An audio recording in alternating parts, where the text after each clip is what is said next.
भारतिराजाय विवेकानन्दसूरये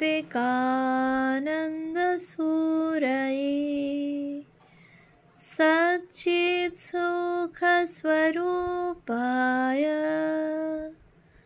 स्वामिने तापहारिणे।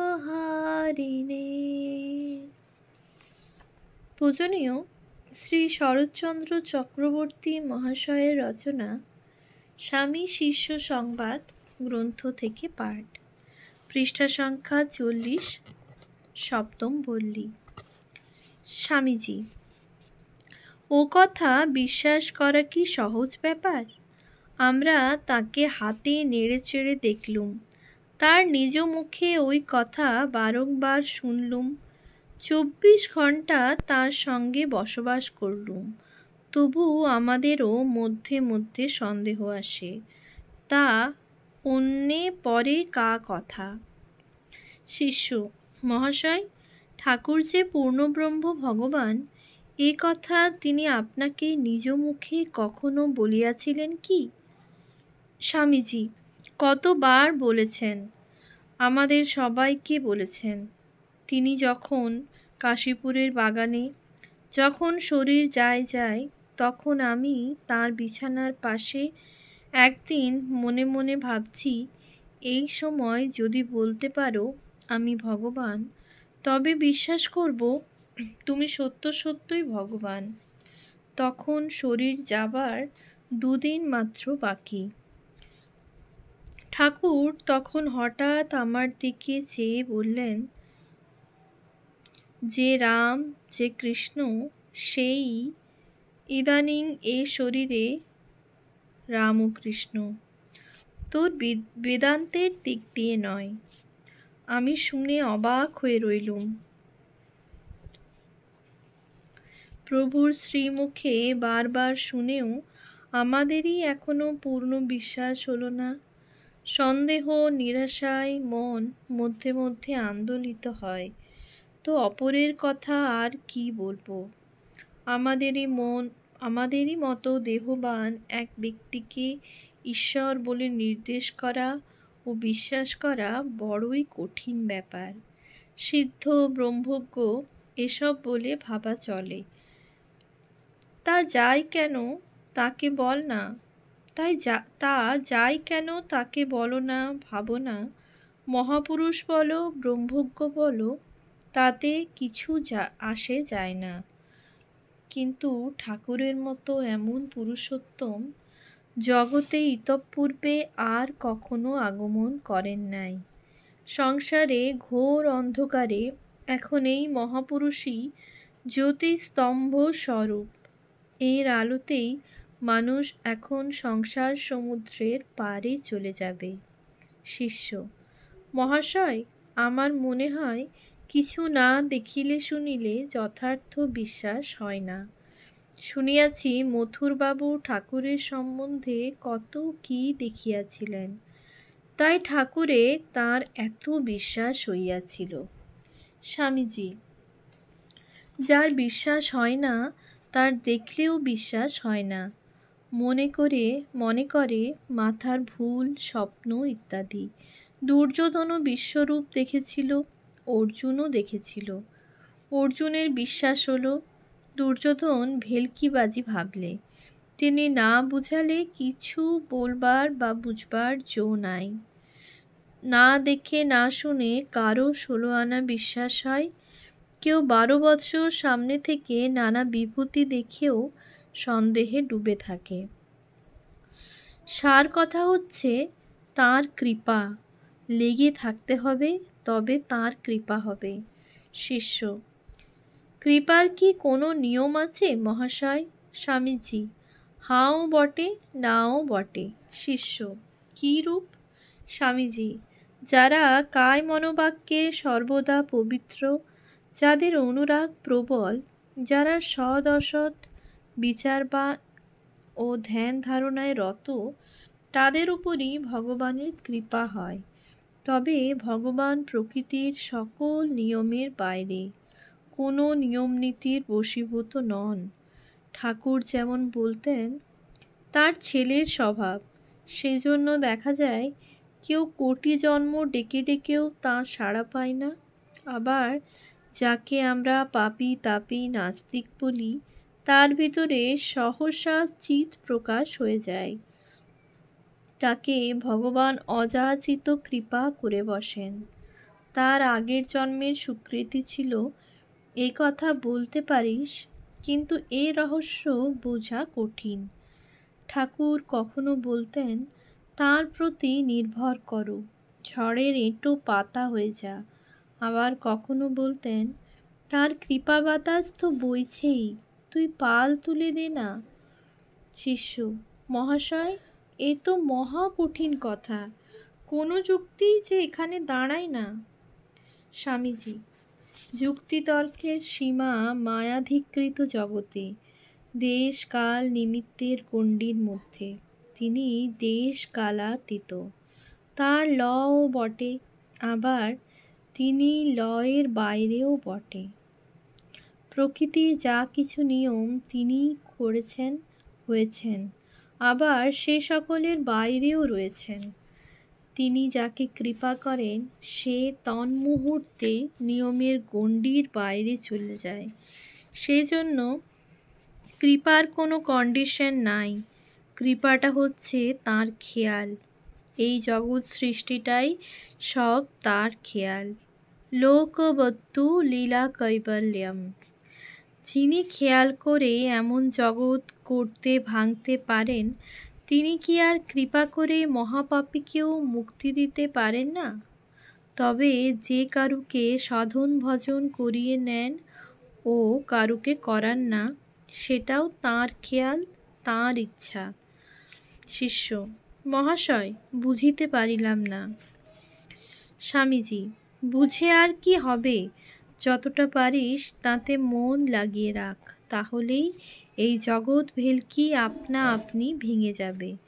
তবে লেগে থাকতে হবে, কাম কাঞ্চন থেকে মন সরিয়ে নিতে হবে, সদা সৎ বিচার সর্বদা করতে হবে।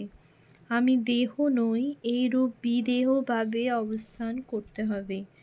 আমি সর্বজ্ঞ আত্মা এইটি অনুভব করতে হবে। এই রূপে লেগে থাকার নামই পুরস্কার। ওই রূপে পুরস্কারের সহায়ে তাতে নির্ভর আসবে, সেটাই হলো পরম পুরুষার্থ। স্বামীজি আবার বলিতে লাগিলেন, তাঁর কৃপা তোদের প্রতি না থাকলে তোরা এখানে আসবি কেন?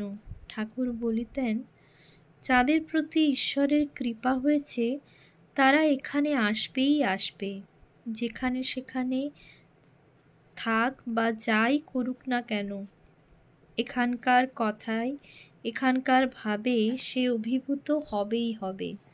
তোর কথাই ভেবে দেখ না, যিনি কৃপা বলে সিদ্ধ, যিনি প্রভুর কৃপা সম্যক বুঝেছেন, সেই নাগ মহাশয়ের সঙ্গলাভ কি ঈশ্বরের কৃপা ভিন্ন হয়? অনেক জন্ম সংসিদ্ধ স্তুত ইয়াতি পরাং গতিম।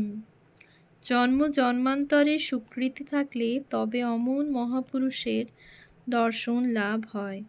শাস্ত্রে উত্তম ভক্তি যে সকল লক্ষণ দেখা যায়, নাগমহাশয়ের সেগুলি সব ফুটে বেরিয়েছে। ওই যে বলে তৃণাদপি সুনিচেন, তা একমাত্র নাগমহাশয়েই প্রত্যক্ষ করা গেল।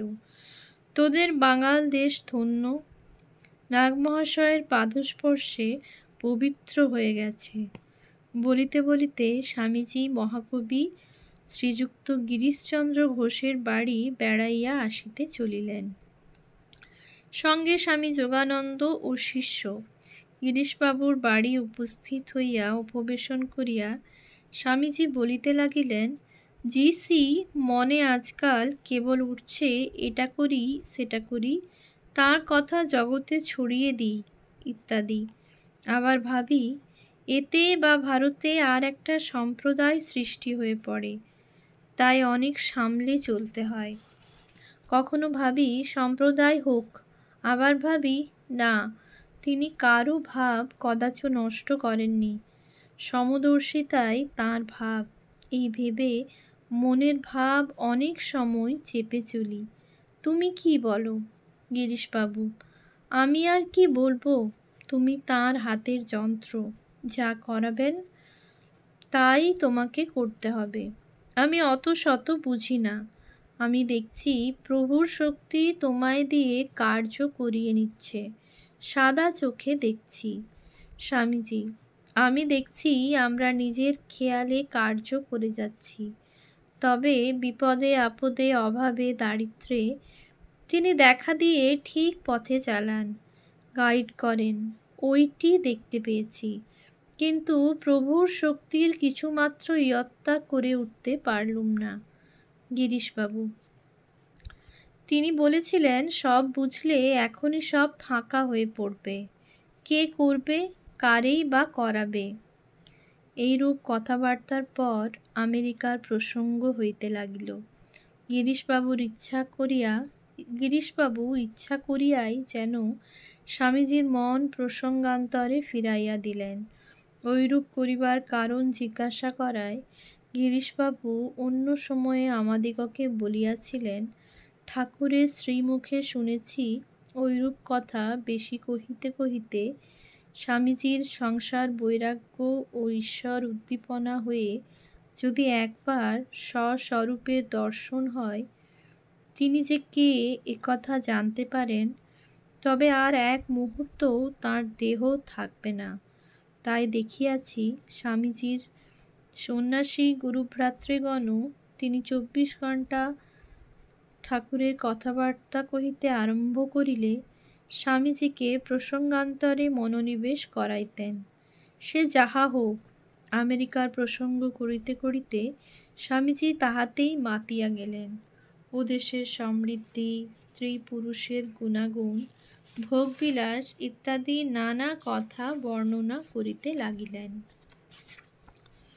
অষ্টম বল্লী, স্থান কলিকাতা, বর্ষ 1897 খ্রিস্টাব্দ। রন্ধন করিয়া স্বামীজিকে শিষ্যের ভোজন করানো, ধ্যানের স্বরূপ ও অবলম্বন সম্বন্ধে কথা, বহিরাবলম্বন ধরিয়াও মন একাগ্র করিতে পারা যায়। মন একাগ্র হইবার পরেও সাধকের মনে বাসনার উদয় পূর্ব সংস্কার বশত হইয়া থাকে। মনের একাগ্রতায় সাধকের ব্রহ্মাভাস ও নানা প্রকার বিভূতি লাভের দ্বার খুলিয়া যায়। ওই সময়ে কোনরূপ বাসনার দ্বারা চালিত হইলে তাহার ব্রহ্মজ্ঞান লাভ হয় না। কয়েকদিন হইল স্বামীজি বাগবাজারে বলরাম বসুর বাড়িতে অবস্থান করিতেছেন। প্রাতে, দ্বিপ্রহরে বা সন্ধ্যায় তাহার কিঞ্চিত মাত্রও বিশ্রাম নাই। কারণ বহু উৎসাহী যুবক, কলেজের বহু ছাত্র তিনি এখন যেখানেই থাকুন না কেন তাহাকে দর্শন করিতে আসিয়া থাকে। স্বামীজি সকলকেই সাদরে ধর্ম ও দর্শনের জটিল তত্ত্বগুলি সহজ ভাষায় বুঝাইয়া দেন। স্বামীজির প্রতিভার নিকট তাহারা সকলেই যেন অভিভূত হইয়া নীরবে অবস্থান করে। আজ সূর্যগ্রহণ, সর্বগ্রাসী গ্রহণ। জ্যোতির্বিদগণও গ্রহণ দেখিতে নানা স্থানে গিয়াছেন। ধর্মপিপাসু নরনারীগণ গঙ্গা স্নান করিতে বহু দূর হইতে আসিয়া উৎসুক হইয়া গ্রহণ বেলা প্রতীক্ষা করিতেছেন। স্বামীজির কিন্তু গ্রহণ সম্বন্ধে বিশেষ কোনো উৎসাহ নাই। শিষ্য আজ স্বামীজিকে নিজ হস্তে রন্ধন করিয়া খাওয়াইবে। স্বামীজির আদেশ। মাছ, তরকারি ও রন্ধনের উপযোগী অন্যান্য দ্রব্যাদি লইয়া বেলা 8টা আন্দাজে সে বলরাম বাবুর বাড়ি উপস্থিত হইয়াছে। তাহাকে দেখিয়া স্বামীজি বলিলেন, তোদের দেশের মতো রান্না হতে হবে, আর গ্রহণের পূর্বেই খাওয়া দাওয়া শেষ হওয়া চাই। বলরামবাবুদের বাড়িতে মেয়ে ছেলেরা কেহই এখন কলিকাতায় নাই, সুতরাং বাড়ি একেবারে খালি। শিষ্য বাড়ির ভিতরে রন্ধনশালায় গিয়া রন্ধন আরম্ভ করিল। রামকৃষ্ণ গতপ্রাণা যোগীন মাতা নিকটে দাঁড়াইয়া শিষ্যকে রন্ধন সম্বন্ধীয় সকল বিষয় জোগাড় দিতে ও সময়ে সময়ে দেখাইয়া দিয়া সাহায্য করিতে লাগিলেন। এবং স্বামীজি মধ্যে মধ্যে ভিতরে আসিয়া রান্না দেখিয়া তাহাকে উৎসাহিত করিতে লাগিলেন। কখনো বা দেখিস মাছের ঝুল যেন ঠিক বাংলাদেশি ধরনের হয় বলিয়া রঙ্গ করিতে লাগিলেন। ওম শান্তি শান্তি শান্তি। হরি ওম তৎসৎ। শ্রীরামকৃষ্ণার্পণমস্তু।